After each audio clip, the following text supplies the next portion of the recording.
Hello viewers, welcome back in another exciting vlog. ये मेरे Uttarakhand trip का एक व्लॉग है जहां मैं अपने पेरेंट्स के साथ शांति कुंज आई थी। शांति कुंज हरिद्वार में स्थित एक आश्रम है जो कि एक रिलीजियस टूरिस्ट अट्रैक्शन है और ये गायत्री परिवार का हेडक्वार्टर भी है। इसे 1971 में गुरुदेव श्री राम शर्मा जी और माताजी भगवती देवी शर्मा जी ने शुरू किया था।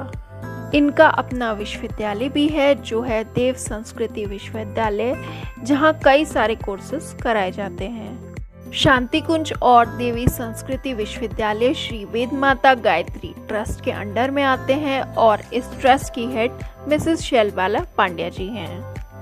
हम लोग हरिद्वार पहुंच चुके हैं। हम लोग रुड़की से निकले थे और हमें सिर्फ 20 मिनट लगे हैं यहाँ पहुँचने में। शांति कुंज पहुंचने के लिए आपको पहले हरिद्वार आना पड़ेगा, जहां आप ट्रेन या बस जैसे पब्लिक ट्रांसपोर्ट से पहुंच सकते हैं या फिर अपनी गाड़ी या कैब से भी आ सकते हैं। अगर आप फ्लाइट से आ रहे हैं तो यहाँ का नियरेस्ट एयरपोर्ट देहरादून का जौलीग्रांट एयरपोर्ट है। दिल्ली की फ्लाइट लेके भी आप हरिद्वार बस, ट्रेन या कैब से पहुँच सकते हैं। अगर आप बस या ट्रेन से आ रहे हैं तो रेलवे स्टेशन या बस स्टॉप से आप ऑटो लेके यहाँ जा सकते हैं।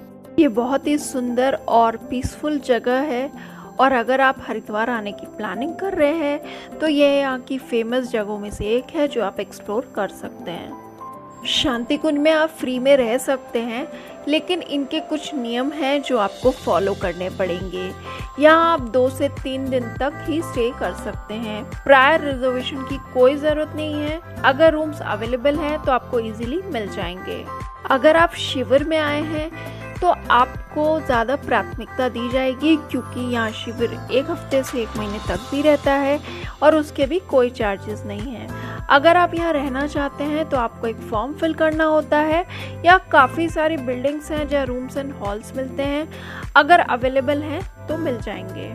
हम लोग शांति कुंज पहुँच चुके हैं। ये गेट नंबर 1 है, लेकिन हमको अपनी एंट्री गेट नंबर 2 से करानी पड़ी क्योंकि आजकल वहीं से एंट्री हो रही है। हम लोग शांति कुंज के अंदर पहुँच चुके हैं। ये आश्रम 7 दिन ओपन रहता है और इसके टाइमिंग सुबह 3:30 बजे से रात को 9 बजे तक है। लेकिन अगर आप 9 बजे के बाद आते हैं और अगर आपको कोई इमरजेंसी है तो एंट्री आपको मिल जाएगी। एंट्री के लिए गेट नंबर 2 या गेट नंबर 5 पे आपको अपना आधार कार्ड दिखाना होगा। गेट नंबर 5 से पार्किंग की सुविधा भी मौजूद है। जब हम यहाँ पहुँचे थे तो यहाँ सामूहिक विवाह हो रहा था, तो ऐसे कई सारे संस्कार जैसे मुंडन, अन्नप्राशन, विवाह संस्कार, वानप्रस्थ दीक्षा वगैरह यहाँ होती है। हम लोग गायत्री माता मंदिर और सप्तऋषि मंदिर के पास पहुँच चुके हैं। यहाँ ये वाला जो रास्ता है ये आपको अखंड ज्योति की तरफ भी ले जाएगा। यहाँ शांति कुंज का 3D मॉडल भी है जो आप देख सकते हैं। यहाँ आप गुरुदेव और माता जी के दर्शन भी कर सकते हैं और अखंड ज्योति के दर्शन भी कर सकते हैं। यहाँ कई सारे त्योहारों जैसे गुरु पूर्णिमा, वसंत पंचमी, नवरात्रि में विशेष पूजा होती है और आश्रम में खूब भीड़ भी रहती है। नवंबर से मार्च के महीने में यहाँ आने का बेस्ट टाइम है क्योंकि वेदर काफ़ी प्लेजेंट रहता है।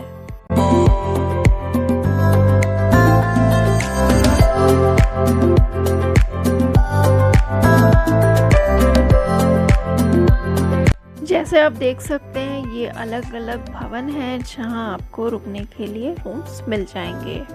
अगर आप ज़्यादा सर्दी में आ रहे हैं तो आपको रजाई गद्दे भी यहाँ मिल जाएंगे, लेकिन उसका डिपॉजिट होता है 100 रुपीज़। जब आप रिटर्न जाएंगे तो वो भी आपको वापस मिल जाएंगे। अभी हम लोग यहाँ की कैंटीन में आए हैं जो कि एक पेड कैंटीन है। यहाँ 2 टाइप की कैंटीन्स हैं, एक फ्री और दूसरी पेड, बट रेट्स बहुत ही ज़्यादा नॉमिनल हैं। यहाँ रेट लिस्ट भी लगाई हुई है। यहाँ थाली भी सिर्फ आप 60 रुपये में खा सकते हैं और वो भी अनलिमिटेड लंच रहता है। यहाँ आपको पैक्ड स्नैक्स आइटम्स भी मिलेंगे और उनके रेट्स भी काफ़ी ज़्यादा कम है, तो आप वो भी अपने घर ले जा सकते हैं। यहाँ ज़रूरी नहीं कि आप रुकेंगे ही, लेकिन अगर आप यहाँ 1 दिन के लिए आए हैं तो आप प्लीज़ टाइम निकाल के आइएगा, क्योंकि ये काफ़ी बड़ा एरिया में बना हुआ है और आप यहाँ पूरा दिन बिता सकते हैं। यहाँ काफ़ी ग्रीनरी है और बहुत पीसफुल माहौल रहता है। ये यहाँ की जड़ी बूटियों की शॉप है जहाँ आपको ऐसी कई जड़ी बूटियाँ मिल जाएंगी जो मार्केट में मिलना मुश्किल है। हम माता जी और गुरुदेव के समाधि स्थल पर पहुंच चुके हैं। ये यहाँ का सबसे पवित्र और मुख्य स्थान है। यहाँ शिविर भी लगते हैं जहाँ जीवन को बदलने की शिक्षा दी जाती है। इस भाग दौड़ की ज़िंदगी में जब सब बनावट और चमक धमक के पीछे भाग रहे हैं और बाद में डिप्रेशन का शिकार हो जाते हैं, ये शिविर उन लोगों के लिए बहुत अच्छे हैं। ये उन्हें डिप्रेशन से निकालते हैं, उनका जीवन सुधारते हैं। यहाँ पर नर्सरी भी है जहाँ से आप कई सारी वैरायटी के पौधे खरीद सकते हैं जो आपको बाहर नर्सरी में नहीं मिलेंगे, और यहाँ पे काफ़ी वो नॉमिनल रेट्स में आपको मिल जाएंगे।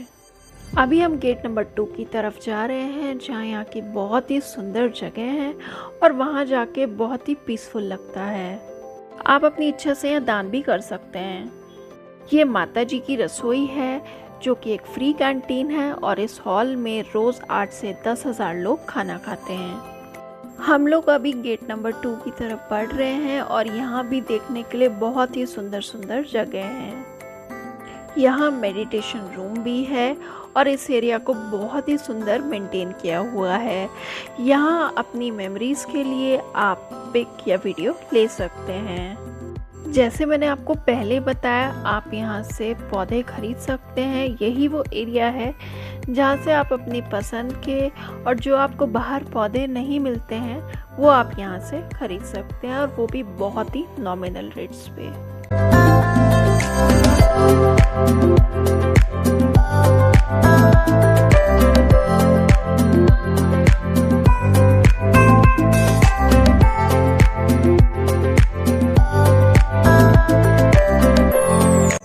ये जो आप एरिया देख रहे हैं ये है यहाँ का एक्यूप्रेशर पाथ। जैसे आपको पता होगा कि एक्यूप्रेशर सेहत के लिए बहुत ही अच्छा है, तो आप यहाँ घूम सकते हैं, लेकिन यहाँ आपको अपने फुटवेयर्स निकाल के चलना होगा।